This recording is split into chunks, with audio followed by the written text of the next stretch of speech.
들어갑니다. 1문단, 예술작품을 해석하고 평가하려는 시도는 작품을 예술 발전의 과정에 편입해서 이해할 수 있도록 하는 역사적 조건들을 탐구하거나 형태, 구성, 채색, 소재 등의 요소를 분석하는 방향으로 기결되는 경우가 많다. 이러이러한 경우가 많다 하는 건 일반적인 거고요. 아마도 특수한 내용으로 이어지겠죠.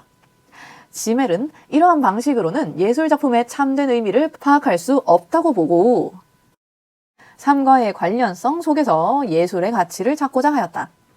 따라서 그는 기교가 아무리 뛰어나더라도 삶의 진폭을 예술에 담지 못한 이는 예술가로 볼 수 없다고 하였다. 삶과 얼마나 관련되어 있는지가 중요하지 어떤 식으로 그렸는지 예술 발전의 과정에 예술사, 역사적인 어떤 의미를 갖는지는 중요하지 않다 하는 거고요. 2문단, 지멜은 특정 예술사조의 양식을 그대로 따르는 것을 부정적으로 보았는데 통용되는 양식을 바탕으로 작품을 만들면 해당 시대의 보편화된 형식에 따라 현상을 인식하게 되고 이로 인해 총체적 삶의 모습과 다양한 감정을 표현할 수 없게 된다고 여겼기 때문이다. 그래서 읽으면서 바로 지멜이 긍정적으로 생각한 거, 바람직하게 생각한 요소와 바람직하지 않게 생각한 요소 구별해서 표시하고 있어요. 그는 예술가가 이처럼 양식화된 것을 그대로 따르는 것이 아니라 예술품에 담긴 대상의 개체적 삶을 드러내야 한다고 보았다. 까지 문제 없으시죠? 사회적으로 통용되는 누구나 똑같이 생각하는 고정된 것들은 전부 부정적으로 본 거고요. 개체 각각의 총체적 삶의 모습, 개체 각각의 다양한 감정을 표현하는 것, 그 대상의 개체적 삶 그 자체, 말하자면 개성을 드러내는 걸 긍정적으로 봤다는 얘기네요. 그에 따르면 르네상스 초상화는 현세를 초월한 완전함, 절대성을 추구하려는 이상을 따랐고 이를 효과적으로 드러내기 위해 명료한 조화와 균형을 기준으로 삼고 보편적 형식에 따라 그려졌다 했으니까 르네상스 초상화는 부정적인 대상이 되겠네요. 이로 인해 르네상스 초상화의 인물들은 전형적인 인상을 갖게 되는 경우가 많았다. 지멜은 르네상스 초상화가 대상의 개체성의 가치를 담아내지 못하는 초개체적인 작품에 불과하다고 비판하면서 렘브란트의 초상화가 삶을 예술의 준거점으로 삼고 인간의 전체적 삶을 표현하였음에 주목하였다. 렘브란트의 초상화가 지멜의 입장에서 긍정적인 그림이 되는 거고 이 사람의 그림이 인물의 전체적인 삶을 표현하고 있다는 점에 주목하였대요. 그래서 여기에서 소소하게 주의하셔야 될 바는 이때 있는 전체적 삶이라는 표현과 위에서 언급됐던 개체적 삶이라는 표현이 결국 같은 표현이라는 거, 같은 의미를 가지고 있다는 거 주의해 주셔야 돼요. 언뜻 봤을 때 전체와 개체라는 표현 자체가 반대된다라고 인식되기가 쉬워서 뭔가 다른 내용일 것 같거든요. 근데 여기 있는 개체적 삶은 그 대상이 가지고 있는 개체의 고유한 삶을 가리키는 거고요. 그 대상이 가지고 있는 삶의 전체 모습을 전체적 삶이라고 부르는 거예요. 렘브란트가 보기에 삶은 과거, 현재, 미래라는 논리로 분리되지 않으므로 그림에서 그려야 하는 것은 보편적 미의 이념으로 채색된 어떤 전형이 아니라 개별 인격체였다. 지멜은 렘브란트가 대상을 모사하는 것이 아니라 인물의 현재 이미지를 바탕으로 과거를 가시화하고 그의 정신적 과거를 재구성하였다고 보았다. 이게 결국 위에서 나왔던 과거, 현재, 미래라는 3분법으로 딱딱 나눠지지 않는다는 것과 같은 거네요. 그야말로 개체, 대상의 전체적 삶을 표현한 거고요. 현재와 과거와 미래를 모두 통합해서 하나의 그림에 표현할 수 있다. 그리고 인물의 영혼과 흐르는 삶의 시간을 담아내려고 노력한 렘브란트의 그림을 사실적이지는 않지만 최고로 개인적인 것이라고 평하였다. 이때 개인적이라는 평은 굉장한 호평이 되겠죠? 그림이 사실적이지 않은 이유는 렘브란트가 대상을 그대로 모사하지는 않았기 때문인 거고요. 3문단, 지멜은 개체성이 예술가의 개인 법칙에 근거하여 예술로 형상화된다고 보았다. 대상이 가지고 있는 개체적인 속성을요, 예술가가 자기의 개인적인 법칙에 근거해서 표현을 하는 거래요. 그는 개인 법칙을 자신의 주관적 가치와 이상에 따라 행위할 수 있는 의지와 능력으로 정의하고 개인 법칙에 입각해 객관적 물질인 재료를 예술 형식으로 구성하는 것이 예술이라고 보았다. 계속 했던 말 반복인 거죠. 이때 말하는 개인 법칙이 말하자면 예술가가 가지고 있는 주관적 가치와 이상이 되는 거고요. 결국 그림이 가지고 있는 개체성이란 건 예술가가 가지고 있는 주관적 가치와 이상에 근거해서 예술을 만들어내면 부여되는 속성인 거죠. 그리고 개인 법칙을 예술로 구현함으로써 단순한 일반화에서 해방되어 순전히 개인적인 삶을 드러낼 수 있다고 여겼다. 위대한 예술가가 만든 예술 작품들은 고유의 개체성을 지니는 동시에 그 예술가가 만든 다른 작품에도 적용되는 형식 법칙, 즉 양식에 종속되며 그 예술가의 작품들은 유사한 특징들을 갖게 된다. 이 문단에서 부정적으로 판단했던 요소들과 지금 나오는 내용 잘 구별해 주셔야 돼요. 이 문단에 나왔던 보편화는 해당 시대에 전체적으로 적용되는 보편적인 양식이었던 거고요. 그래서 이 문단에 나왔던 보편화나 양식화, 통용 이런 표현들은 전부 부정적으로 해석이 되었던 거고, 지금 3문단에서 다루고 있는 것은 예술가 그 개인이 가지고 있는 주관적 가치관과 이상이 되는 거고요. 그렇기 때문에 이 예술가가 본인이 가지고 있는 가치관을 적용해서 만들어내는 일정한 양식은 예술가가 가지고 있는 고유한 개체성과 연결되는 거고, 그로부터 개체성이 구현된 예술을 만들어낼 수 있는 거고요. 그러니까 하나의 예술가가 가지고 있는 자신의 가치관이 모두 반영되기 때문에 그 예술가가 만들어내는 작품들은 유사한 특징들을 갖게 되기는 하겠죠. 그렇다고 해서 이게 부정적인 현상인 것은 아니고요. 지멜은 외부에서 주어진 양식이 아닌 자신의 양식을 바탕으로 작품을 만들어 주관성을 전달하는 일을 진정한 예술가라고 여겼다. 내가 방금 설명한 내용이 여기에 적혀 있는 거예요. 외부에서 주어진 양식이 이 문단에서 언급되는 양식인 거고요. 그게 아니라 자신의 양식을 바탕으로 작품을 만들어야 한다. 그리고 예술가가 스스로 만든 양식을 바탕으로 만들어진 작품들은 주어진 양식에 따라 그대로 만들어진 작품과 달리 개체성을 충분히 담아낼 수 있다고 보았다. 감상자들은 이와 같은 개인 고유의 양식으로 만들어진 작품을 향유함으로써 예술가의 영혼과 교감하게 되는데, 예술가의 주관성이 작품을 거쳐 감상자에게 전달되기 때문이다. 4문단, 지멜은 감상자들이 총체성을 중심으로 예술을 감상해야 예술가가 작품에 담고자 한 삶의 진폭을 이해할 수 있다고 주장하였다. 삶에서 각각의 순간을 합하는 것으로 삶의 의미가 드러나지 않듯이 예술 작품 속에서 상호작용하는 각각의 요소를 분리하여 개별적으로 분석하는 것으로 예술의 의미는 드러나지 않는다고 본 것이다. 1문단에도 있었단 말이죠. 그는 해부용 테이블에서 절단된 부분들을 조합한다고 살아있는 육체를 복원하는 것이 아니고, 살아있는 육체는 그러한 조합을 통해서 이해할 수 있는 것도 아니라고 말하며 예술을 개별적 요소로 분해하여 이해하는 것을 거부하였다. 앞에 있는 비유적인 표현 충분히 납득되시죠? 우리가 토막토막 내놓은 신체를 갖다 붙인다고 해서 하나의 인체가 완성되는 건 아니니까 전체로 구성된 예술을 부분의 요소로 따로 쪼개서 해석할 수는 없다는 얘기고요. 예술 작품 속에서 개별성을 지닌 하나는 또 다른 하나와 둘이면서 하나인 이중구조로 존재하고, 둘은 서로의 거리가 가까워졌을 때 긴장을 일으켜 제3의 것으로 드러난다. 이게 앞에 있었던 내용의 부연 설명인 거예요. 예술은 개별적 요소로 분해해서 이해할 수가 없는 존재다. 왜냐하면 예술 속에 있는 개별 존재 하나하나는 완전 독립된 하나하나가 아니라 다른 것과 둘이면서 동시에 하나이니까 개별적 요소로 분해할 수가 없다는 얘기고요. 그리고 그 둘이 서로 거리가 가까워지면 제3의 것이라는 새로운 의미를 형성하기도 하기 때문에 여튼 결론은 예술을 개별적 요소로 분해해서 이해할 수가 없다. 그는 예술에서 각 요소가 어떠한 관계 속에서 의미를 드러내는지에 주목함으로써 예술 작품의 진정한 의미를 이해할 수 있다고 주장하였다. 왜냐하면 각 요소가 거리가 어떻냐에 따라 다른 의미를 가질 수도 있기 때문인 거죠. 이러한 지멜의 생각은 색채 형태 등으로 예술을 설명하는 것은 예술 작품이 영혼에 미치는 효과를 배제하는 것이다 라는 그의 말에서 잘 드러난다.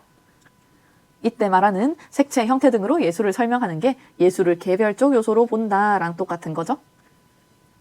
5문단, 현대사회에서 기술, 과학 등과 같은 객관 문화가 예술과 같은 주관 문화에 대한 우위를 점하고 있다고 판단한 그는 주관 문화의 회복을 위해, 예술의 회복을 위해 현대인의 삶과 문화에 대한 고찰을 강조하였다.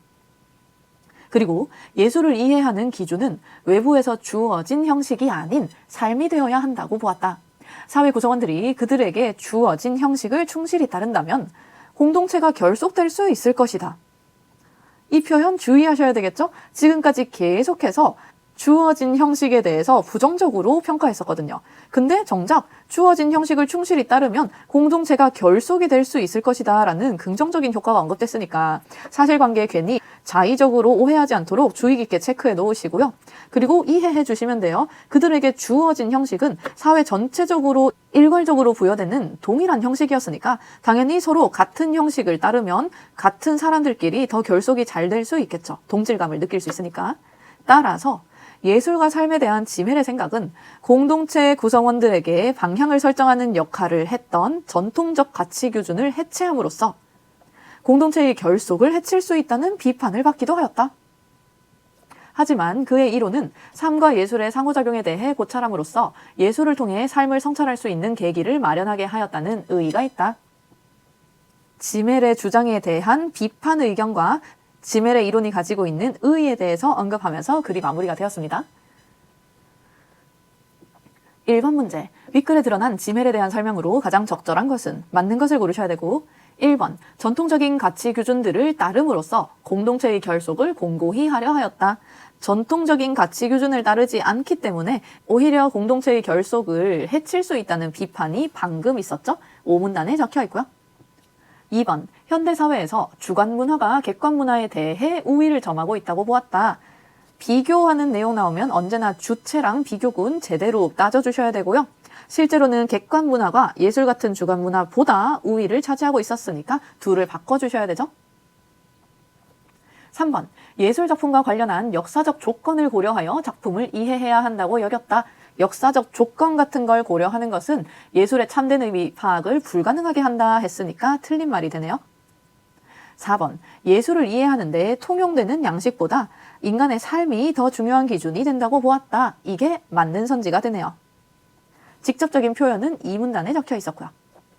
5번, 객관적 물질인 재료를 예술 형식으로 구성한 것이라면 무엇이든 예술작품이 될 수 있다고 한 게 아니라 진정한 예술작품이 되려면 예술가의 주관적 가치와 이상인 개인 법칙에 근거해서 예술을 만들어야 된다라고 적혀 있었죠.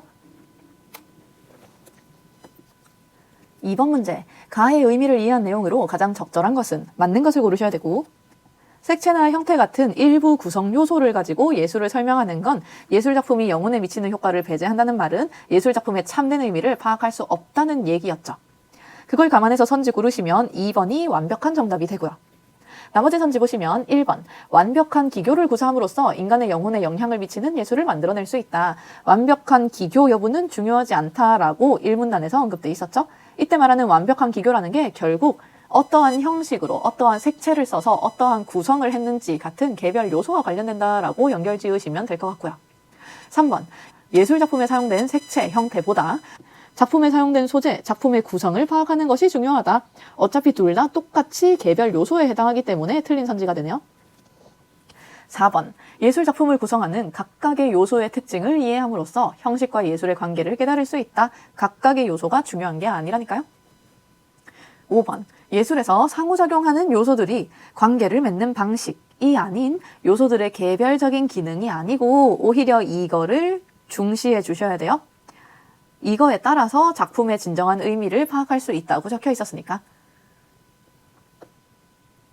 3번 문제, 윗글에 드러난 지멜의 관점에서 기억, 니은을 이해한 내용으로 적절하지 않은 것은 틀린 것을 고르셔야 되고 1번, 기억은 현세를 초월한 가치의 추구를 통해 다양한 감정을 그림에 담았다. 지멜의 관점에서 르네상스 초상화는 부정적인 대상이었고요. 렘브란트가 긍정적인 대상이었잖아요.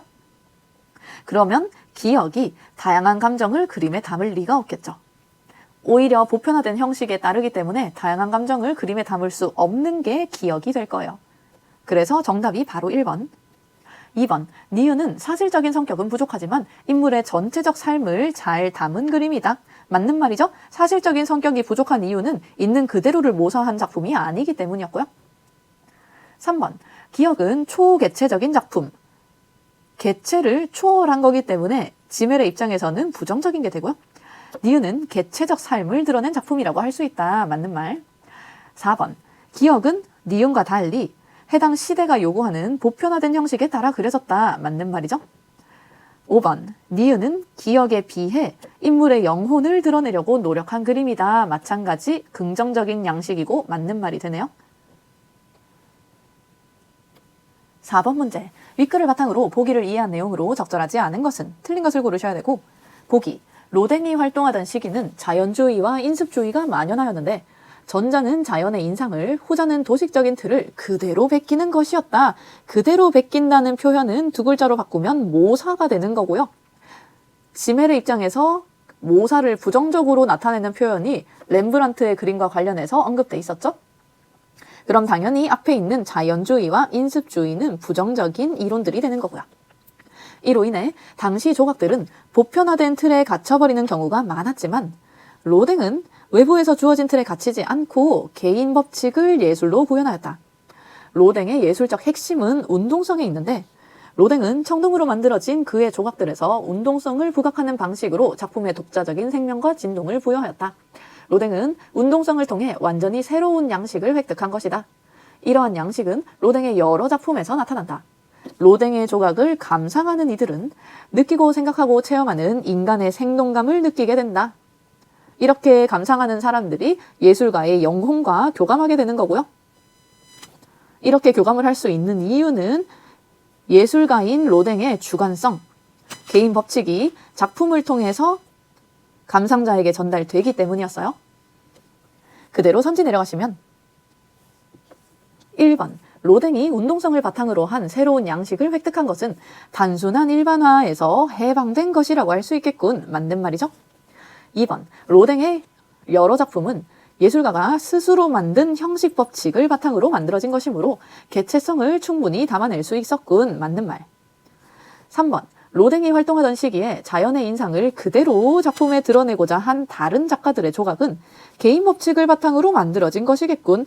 자연의 인상을 그대로 모사하는 건 그 당시 통용되는 보편화, 외부에서 주어진 양식화된 예술작품으로 해석해 주셔야 되고요. 그렇기 때문에 예술가 본인의 개인 법칙을 바탕으로 만들어졌을 리가 없겠죠. 3번이 틀린 거. 4번.